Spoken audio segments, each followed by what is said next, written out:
1 Maccabees chapter 5 इदुमिया आणि आमोनिता आड मोहीम.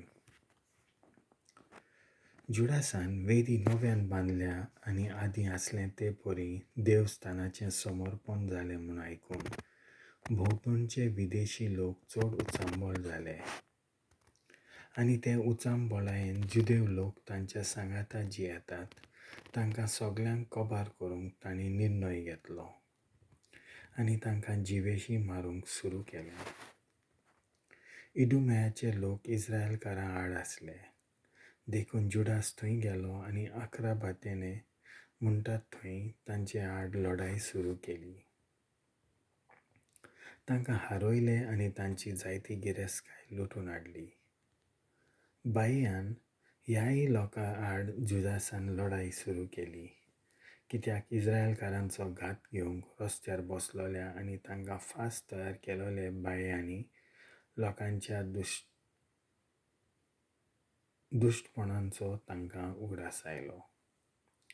बाययांकारांक ताणें एका कोटांत बंद केले, तांकां काबार करतलो म्हूण सोपूत घेतलो आनी उपरांत एकल्याक कोटांत घालून तांकां hulpaileô.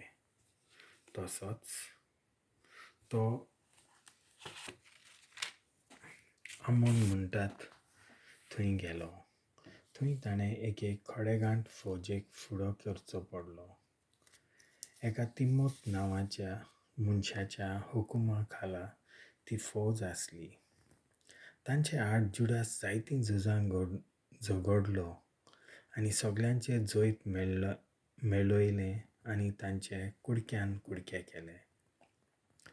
जाजेर नांवाचोय एक प्रांत आनी ताचे सरभोंवतणीचे गांव ताणें जिखून घेतले आनी जुडेयांत परतलो. गलिलेया आनी जिलियाद मोहिमांची सुरवात. जिलियाद देसांत आसलेल्या विदेशी लोकांचो एक मेळावो भरलो आनी तांच्या विलात्यांनी जे इस्रायलकार आसात तांचेर आक्रमण करून तांकां काबार करचें म्हणून थारायलें. पूण ते इस्रायलकारांनी पळापळ काडली आनी दाथेमांतल्या कोटांत गेले. थंय थावन तांणी जुडासाक आनी ताच्या भावांक एक चीट धाडली. तिमोथीच्या मुखेलपणा खाला विदेशियांनी आमकां वेदो घातलो. आमचे राखणे खातीर आमी ह्या कोटांत येवन आसां. आतां ते आमकां सांपडावन कबार करपाचे तयारेर आसात. आमच्या मदल्या जायत्या जाणांचो तांणी जीव काडलो. यो आनी आमकां वाटाय. तोबियासाच्या प्रांतांत आसलोल्यान सगळ्या जुडेवांक तांणी मारून उडयले. तांच्या बायलांक आनी भुरग्यांक कैदी करून तांचें सगळें लुटलें आनी सुमार 1000 भर लोकांक मारून उडयले. ही चीट वाचीत आसतना गलिलेया प्रांतांत थावन आयलोल्या संदेशकारांनी धोको जावन आपलीं आंगवस्त्रां पिंजलीं आनी तांकां असलोच निरोप दिलो. तोलेमायस, तीर, सिदोन आनी गलिलेयांतल्यो सगळ्यो फौजो आमच्यो बसून करूंक एकठांय आयल्यात. जुडासान आनी पोरजेन हें सगळें आयकल्या उपरांत तांणी एक मेळावो एकठांयलो. दुस्मानांच्या हातांतल्यान आपले देस भाव धुमाळे भोगतात ताचे वयर कितें करचें ताचेर थाराव घेवंक जुडासान आपल्या भावाक सिमावांक सांगलें. तुजे वेंचून काडलोल्या मनशांक घे आनी गलिलेयांत आमच्या जुदेव भावांची सुटका करूंक वच.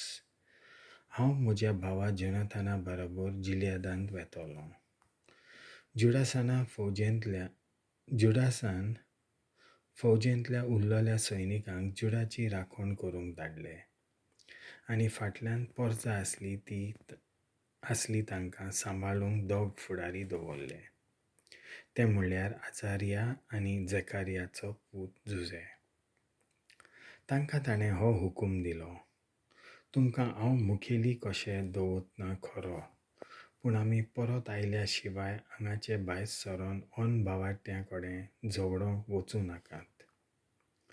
तेन्ना 3,000 मनशांक घेवन सिमांव गालिलेयांत गेलो आनी उरलेले 8,000 जुडासा सांगाता गिल्याद वचूंक भायर सरले.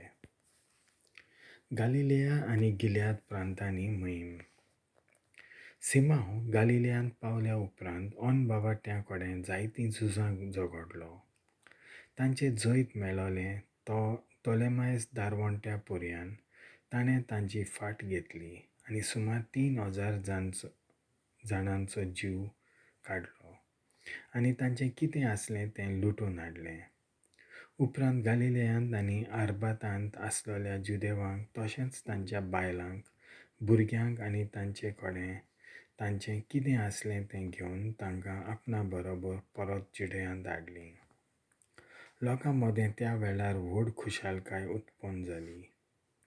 इतल्या म्हणसर जुडास माकाबेउस आनी ताचो भाव जोनाथन जॉर्डन न्हंय पार करून 3 दीस अरण्यांत प्रवास केलो. वाटेर तांकां कांय नाबात्यांकार मेळ्ळे. रोखडीच कोणायची इश्टागत जोडटात तसलो तांचो स्वभाव आसलो. तांणी तांकां जिलेयादांत आसलेल्या जुदेवांक कितें घडलां तें सगळें सांगलें.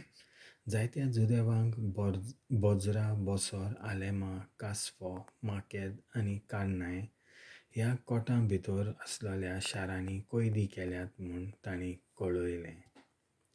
उरलेल्या कांय जाणांक गिल्यादांतल्या धाकट्या नोगरांनी कैदी केले. दुसऱ्या दिसा तांचे दुस्मान जुदेवांचेर आनिकूय आक्रमण करून जुदेव लोकांक आक्रमणा वरवीं एका दिसा भितर कोबार करूंक येवजितात. जुडास वेगीं आपली फौज घेवंक अरण्याच्या रस्त्या वाटेन फिरोवन बोज्राक गेलो. तो नोंगर आपल्या ताब्यांत केलो आनी थंयच्या दादल्यांक तलवारीन मारून उडयले. तांणी तो नोंगर लुटलो आनी उपरांत थंय उजो घातलो. तो नोंगर सोडून रातच्या वेळार ताणें दातेमाच्या कोटांत वचपाची वाट धरली. सकाळीं फुडें ते थंय पावल्यात तेन्ना एक व्हड फौज त्या कोटाचेर गुरी घालूंक सोदतात तें तांणी पळयलें. तें कोट जिखून घेवंक तांणी व्हडल्यो निसणी आनी यंत्रां हाडलोलीं. जेन्ना जुडासान झूज सुरू जालां तें आनी शारांतल्यान व्हडल्यान कोण्णो वाजोवन बोबवेली मारून देवा कडेन मागणें कोत्तात तें पळयलें. तेन्ना ताणें आपले फौजेक म्हणलें, आयज तुमी तुमच्या भावां खातीर झगडात. मागीर तो व्हडल्यान कोण्णो वाजयतल्या आनी उंच ताळ्यान देवाक मागणें कोत्तल्या फौजेच्या तेग जोम्या सयत तांच्या फाटल्यान गेलो. तिमोथाच्या हुकुमा खाला आसलेल्या झुजाऱ्यांनी येता ती फौज जुडास माकाबुएसाची म्हूण वळखतच सैनीक फाटीं सरले आनी धांवूंक लागले. जुडासान तांकां सांपडायलें आनी सुमार 8,000 सैनिकांचो त्या दिसा जीव काडलो. तेन्ना जुडासान दुसरी दिशा धरली आनी आलेमाम नोंगराचेर गुरी घालूंक आयतो जालो. ताणें तो नोंगर सांपडायलो आनी तातूंत आसलेल्या सगल्या दादल्यांक जिवे मारले. ताणें घरां लुटलीं आनी नोगराक उजो घालो. थंय तावन तो फुडें गेलो आनी कासवो, माकेद, बोसोर आनी गिल्यादाचे हेरूय नोंगर आपल्या ताब्यांत घेतले. ह्या उपरांत तिमोथीन आनीक एक फौजेचो जोमो एकठांयलो आनी नदीचे दुसरे वाटेन राफोण गांवां सामकार उबो केलो. जुडासान आपल्या कांय मनशांक तांचे मदें भेदी कशे पाठयले. ते निरोप घेवन आयले की प्रांतांतले सगळे भावार्थी लोक तिमोथीच्या फुडारीपणा खाल एकठांय येवन एक व्हड फौज तयार केल्या.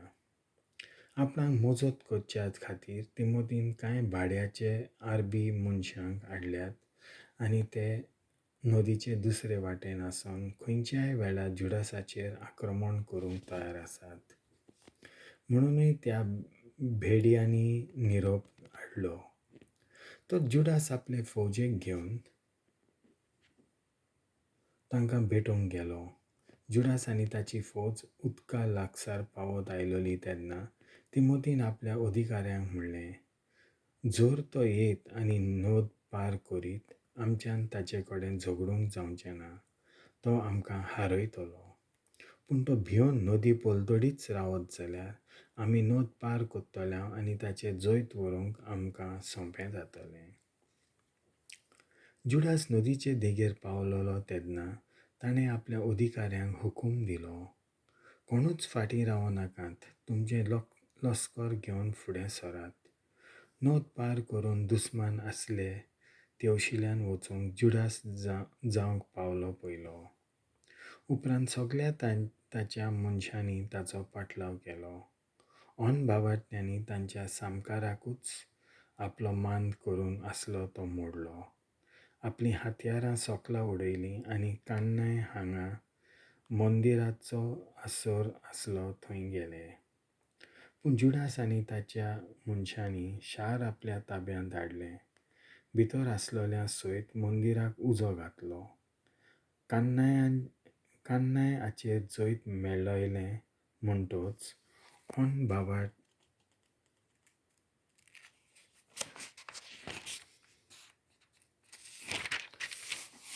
भावार्थ्यांचे जुडासाक आनीक विरोध करूंक जालो ना.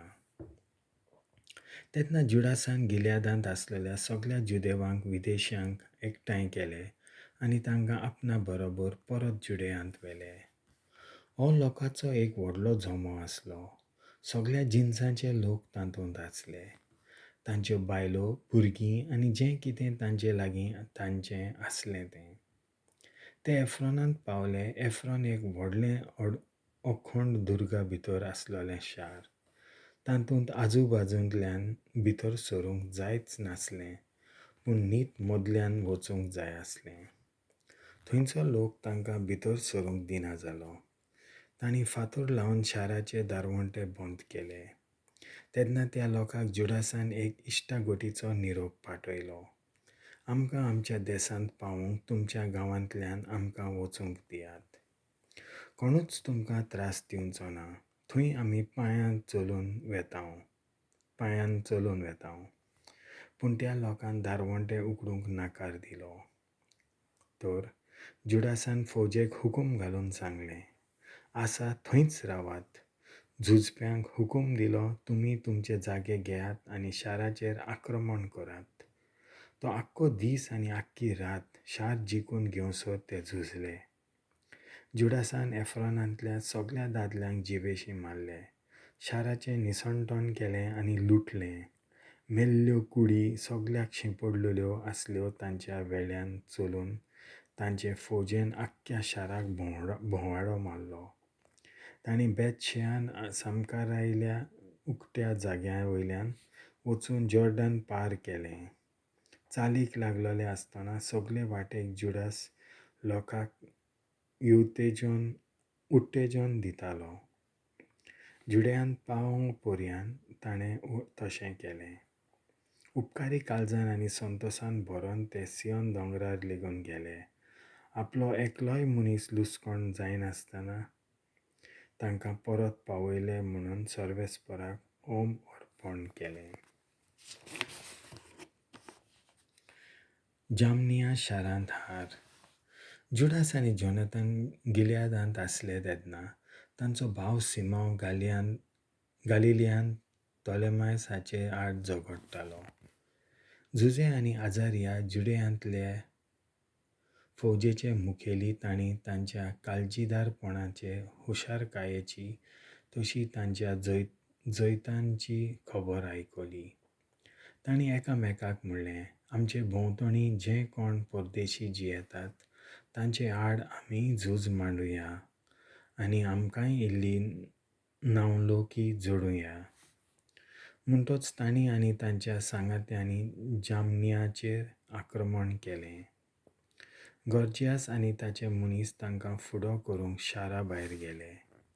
तांणी जुजे आनी आजारियाचेर जैत व्हेलें आनी तांकां दोगांयकूय जुडेयाचे शिमे पर्यंत व्हरून सोडले. त्या दिसा इस्रायलांतले सुमार 2000 सैनीक मेले. आपूण काळजीदार म्हूण दाखयतले असल्या विचारांनी तांणी जुडासाचे आनी तांच्या भावांचे सांगण्याक खालती रावूंक नात. देखून तांणी इतल्या सगोट लुसकोणाक फुडो करचो पडलो. ज्या मनशां उदेशी इस्रायल कुलाची सुटका जाली त्या कुटुंबांतलीं हीं मनशां नासलीं. इडुमेया आनी फिलिस्तिया देसांत येस. जुडास माकाबेउस आनी ताच्या भावांनी इस्रायलांत जावं विदेशी लोकां मदें व्हड मान मेळयलो. लोकांनी तांची नांवलोकी आयकल्ली म्हणटच जे सुवातेर ते आसात थंय तांची तोखणाय करूंक लोक जमतालो. तेन्ना जुडास आनी ताचे भाव दक्षिण वाठारांत एडोमितांचे आड झूज मांडूंक भायर सरले. तांणी हेब्रोनाक आनी ताचे सरभोंवती आसलेल्या नोगरांचेर आक्रमण केलें. तांचो इबाड करून सोडलो. राखणे जागे सोडून काडले. तांचे सरभोंवती आसलेल्यो मिनारी उलपावन उडयल्यो. फिलिस्तेवकारांच्या देसांतल्यान चलून मारिजा नोगरांत गेले. त्या दिसा आपलें काळजीदारपण दाखोवपाच्या विचारान जे पाद्री लढाई करूंक फुडें सरले तांचो जीव काडलो. कित्याक पिशापणायेंत कशे ते झुजूंक भायर सरलेले. जुडास फिलिस्तेवकारांच्या गांवांत आजोतूस नोग्रा वाटेन गेलो. ताणें थंयच्यो वेदी सokla घातल्यो. तांच्या देवांच्यो मurteô hulpaileô. थंयचीं शारां आपली ताब्यांत केलीं आनी जुडेयांत परतलो.